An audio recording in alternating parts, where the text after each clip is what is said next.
दोस्तों, अगर सपने में मरे हुए लोग दिखाई देते हैं तो हमें बहुत ही महत्वपूर्ण संकेत मिलते हैं। दोस्तों, एक बार देवर्षि नारद यमराज से मिलने के लिए यमलोक जाते हैं। यमराज देवर्षि नारद का बड़े प्रेम से आदर एवं सत्कार करते हैं और उन्हें प्रणाम करते हुए पूछने लगते हैं, हे देवर्षि, यमपुरी में आपका स्वागत है। आपके दर्शन से आज मैं धन्य हुआ और आपके चरण पड़ने से यमपुरी की शोभा बढ़ गई है। इस प्रकार से यमराज के द्वारा स्वागत किए जाने पर देवर्षि नारद प्रसन्न होते हैं और यमराज को भी प्रणाम करते हैं और कहते हैं, हे मृत्यु के देवता यमराज, आपको भी मेरा प्रणाम है। आपके आदर सत्कार से हम अत्यंत प्रसन्न हुए।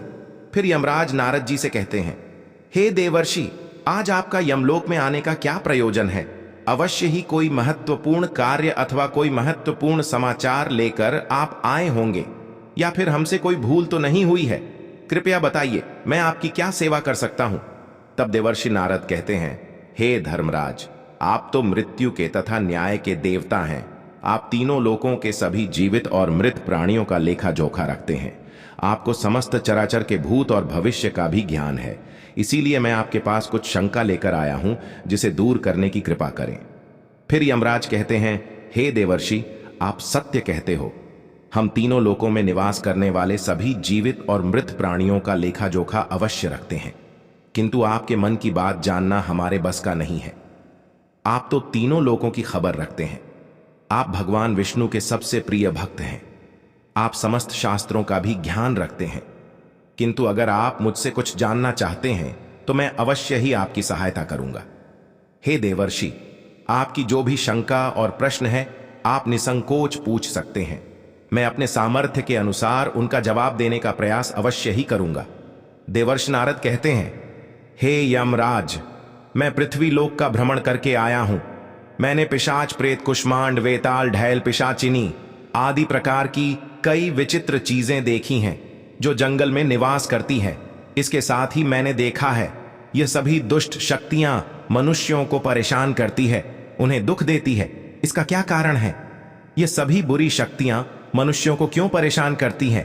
तथा मेरे मन में अन्य एक प्रश्न है कि मनुष्य कई बार सपने में अपने पूर्वजों को देखता है, तो इसका क्या अर्थ होता है?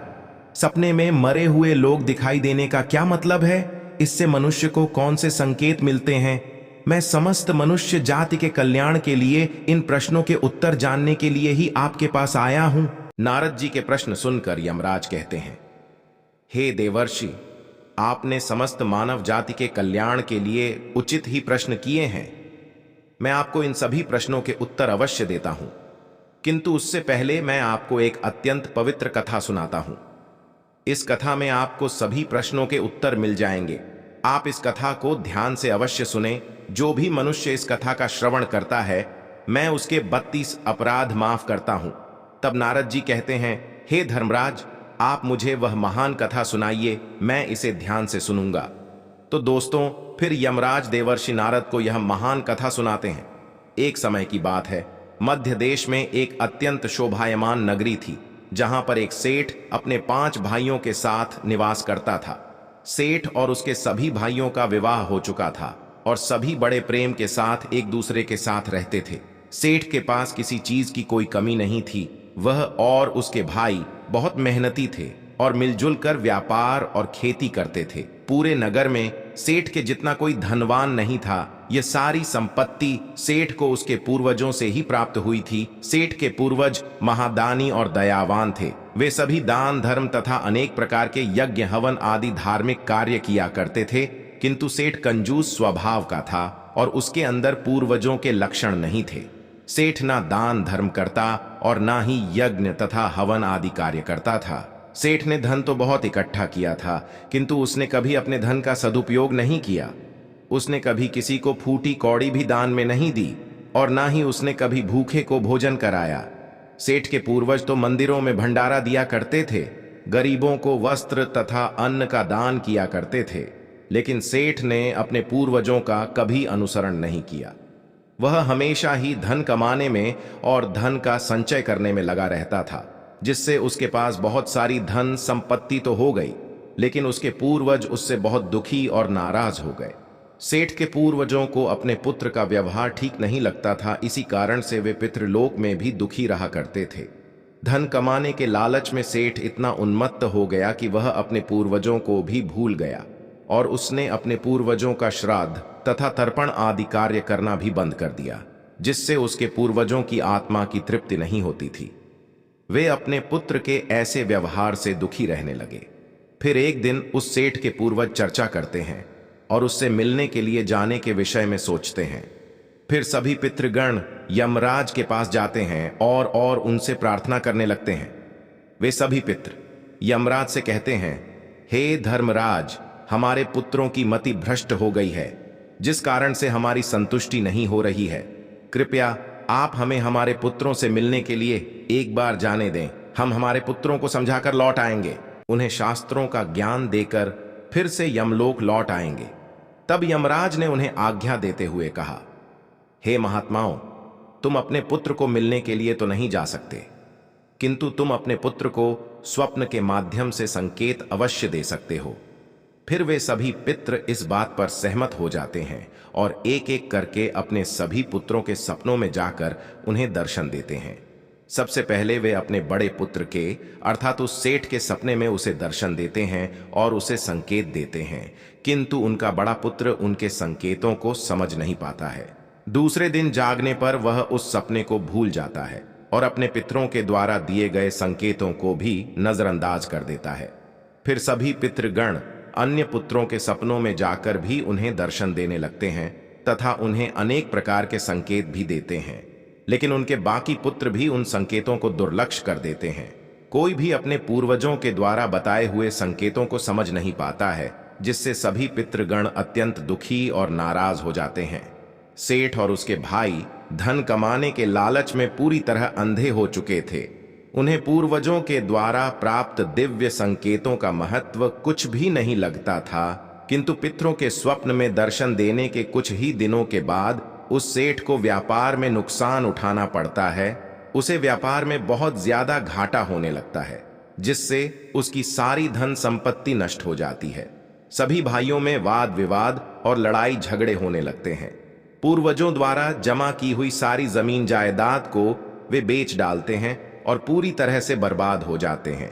सभी भाई एक दूसरे से अलग हो जाते हैं और अपना अपना पेट पालने में लग जाते हैं। उधर स्वर्ग लोक में पितरों को अपने पुत्रों की ऐसी दुर्गति देखकर बहुत पीड़ा होने लगती है। सभी पितृगण अत्यंत दुखी और उदास हो जाते हैं। फिर से वे सभी यमराज के पास जाते हैं और कहने लगते हैं, हे धर्मराज, हमसे हमारे पुत्रों की ऐसी दुर्गति नहीं देखी जाती है। हमारे द्वारा किए गए सभी पुण्य कर्मों को हमारे पुत्रों ने नष्ट कर डाला है। कृपया आप कुछ ऐसा उपाय करें जिससे हमारे पुत्रों को उनकी भूल का पता चल जाए।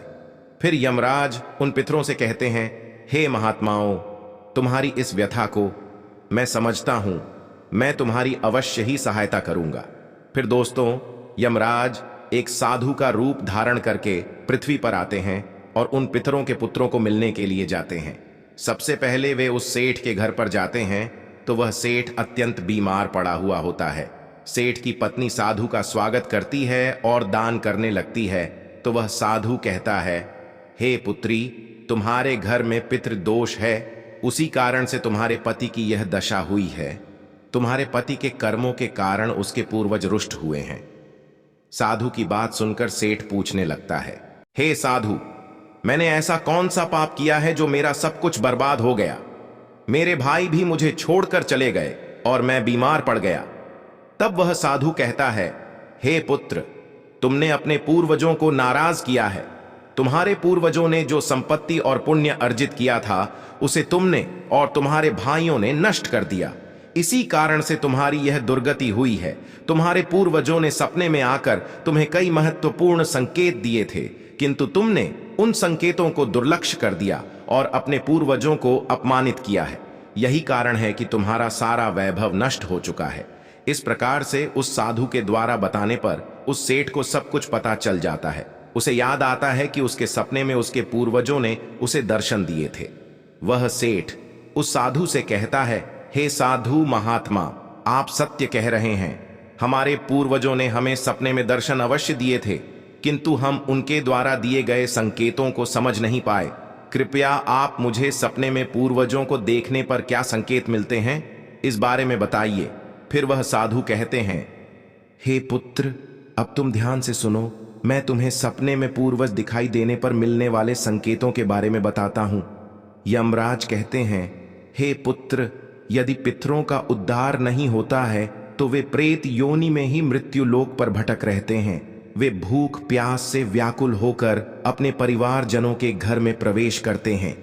यदि सपने में घोड़ा, हाथी, बैल अथवा मनुष्य का विकृत रूप दिखाई पड़े तो समझ जाना चाहिए कि पितृगण अपने पुत्रों के वहार से अत्यंत दुखी है। जो मनुष्य पशु पक्षियों को अन्न का दान नहीं करता है तो उसके पितृ अत्यंत दुखी होकर पशुओं का रूप धारण करके सपने में दर्शन देते हैं। यदि कोई ऐसा सपना आता है जिसमें कोई पशु अथवा जानवर मनुष्य की वाणी में बोलता हुआ दिखाई दे अथवा कुत्ता, बैल, गाय आदि प्राणी मनुष्य की तरह बातें करते हुए दिखाई पड़ते हैं, तो इसका यह अर्थ होता है कि मनुष्य के पितृ उससे अत्यंत रुष्ट है। ऐसे मनुष्य को भविष्य में भयंकर अपमान का सामना करना पड़ सकता है। ऐसे मनुष्य के जीवन में क्लेश होता है। उसके भाई बंधु पशुओं की भांति युद्ध करने लगते हैं। यमराज कहते हैं, यदि सपने में मृत परिजन कुछ मांगते हुए दिखाई देते हैं तो इस स्वप्न को मनुष्य को कभी दुर्लक्ष्य नहीं करना चाहिए। इस सपने का यह अर्थ है कि उस मनुष्य के पूर्वज असंतुष्ट है, उनकी पितृलोक में तृप्ति नहीं हो रही है। जिस मनुष्य को सपने में उसके मृत पूर्वज कुछ मांगते हुए दिखाई पड़ते हैं तो उस मनुष्य का सारा अन्न भंडार समाप्त हो जाता है। वह घोर दरिद्रता में पड़ जाता है, वह भिखारी बन जाता है। इसीलिए उस मनुष्य को तुरंत ही अन्न का दान करके अपने मृत पूर्वजों को संतुष्ट करना चाहिए। यदि सपने में पूर्वज क्रोधी अवस्था में दिखाई देते हैं तो उस मनुष्य के पूर्वज उसके कार्यों से संतुष्ट नहीं है। वह मनुष्य जो भी कार्य अथवा व्यापार कर रहा है उसे उसमें नुकसान अवश्य उठाना पड़ता है। उसके द्वारा किए गए सभी कार्य व्यर्थ हो जाते हैं और उनका कोई फल उसे प्राप्त नहीं होता है। यदि सपने में पूर्वज दिखाई पड़ते हैं और अचानक से अदृश्य हो जाते हैं तो आने वाले समय में उस मनुष्य पर कोई बड़ा संकट आने वाला है, ऐसा समझना चाहिए। यदि सपने में कोई मनुष्य अपने मृत परिजनों को रोता हुआ देखता है तो उसके पूर्वज उसे यह संकेत दे रहे हैं कि उसे भविष्य में नुकसान उठाना पड़ेगा। उसका सारा धन वैभव नष्ट हो जाएगा और उसे भयंकर दरिद्रता का सामना करना पड़ेगा। आने वाले संकट की घड़ी को देखकर पूर्वज सपने में रोते हुए दिखाई पड़ते हैं। यदि सपने में पूर्वज गंदे और मैले वस्त्र पहने हुए दिखाई देते हैं तो निश्चित ही उस मनुष्य का सारा धन नष्ट हो जाएगा, वह धनहीन हो जाएगा। तब वह साधु कहता है, हे पुत्र, यदि तुम्हें भी इस प्रकार के सपने दिखाई पड़े हैं तो तुम्हें अपने पूर्वजों को प्रसन्न करने के लिए दान, धर्म, तर्पण, श्राद्ध आदि कर्म करने चाहिए, जिससे तुम्हारे सभी कष्ट दूर होंगे। उस साधु की बात सुनकर उस सेठ को अपनी गलती का एहसास हो जाता है और वह तुरंत ही अपने भाइयों के पास जाता है और उन्हें साधु के द्वारा बताई हुई बात बता देता है। फिर सभी भाइयों को समझ में आ जाता है कि उनके पूर्वज उन्हें सपने में आकर संकेत दे रहे थे। फिर वे सभी भाई मिलकर नदी के तट पर जाते और अपने पूर्वजों के लिए श्राद्ध, तर्पण, दान, धर्म आदि कार्य करते हैं और अपने पितरों को संतुष्ट करते हैं। फिर एक दिन उनके पूर्वज उनके सपने में आकर उन्हें दर्शन देते हैं और उन्हें नाना प्रकार के संकेत देते हैं। यमराज नारद जी से कहते हैं, हे देवर्षि, जब मनुष्य के पूर्वज संतुष्ट हो जाते हैं तब मनुष्यों को अनेक प्रकार के संकेत प्राप्त होते हैं।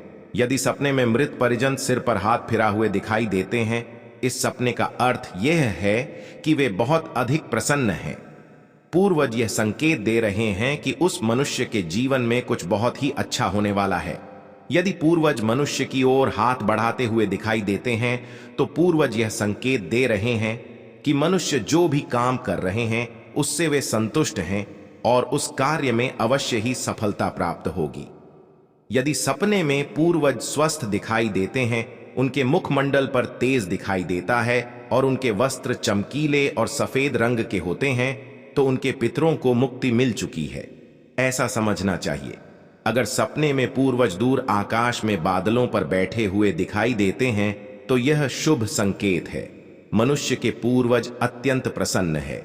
और उसे आशीर्वाद दे रहे हैं। इस प्रकार से उन सभी भाइयों को पूर्वजों के द्वारा शुभ संकेत प्राप्त होते हैं और उनका खोया हुआ सारा धन और संपत्ति उन्हें वापस मिल जाता है और सभी भाई मिलजुल कर एक साथ रहने लगते हैं और सुखपूर्वक 100 वर्षों तक जीवन व्यतीत करके दिव्य विमानों में बैठकर पितृलोक चले जाते हैं। तो दोस्तों, इस प्रकार से यमराज ने देवर्षि नारद को पितरों के द्वारा मिलने वाले संकेत बताए हैं। आपको यह कथा कैसी लगी कमेंट करके जरूर बताएं। जानकारी अच्छी लगी तो वीडियो को लाइक करें और कमेंट में जय श्री कृष्ण जरूर लिखें। साथ ही चैनल द शास्त्र टिप्स को सब्सक्राइब करें। आप सभी का धन्यवाद।